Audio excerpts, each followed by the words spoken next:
So today I want to talk a little bit about steel rule die cutting. This is a very old process, but it's still the way that we make custom patterns whenever we're trying to cut a custom pattern into paper.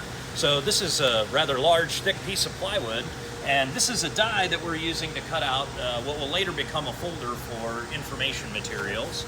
So this is our press sheet, or half of our press sheet. We ran this 2 up on a 19 by 25 sheet here. This one's already been die cut, and this is the die that it was cut with. So you can see how each of these rules, the sheet gets laid down on top of each of these rules and then pressed into the knives that are there. And you can see that there's a rule for each of the different cuts, holes, and creases that we need to make. And the reason for the little rubber pads are that the cutting knives for cutting patterns into paper are extremely sharp, and if you even just run your finger across that, you can get a very bad cut that might require stitches. So the padding is there to help keep our operators safe. Eventually, we trim the folder out of the sheet and get down to a 1-up like this, and it's scored, and it's ready to be folded and turned into its final folder and off on its way to the customer.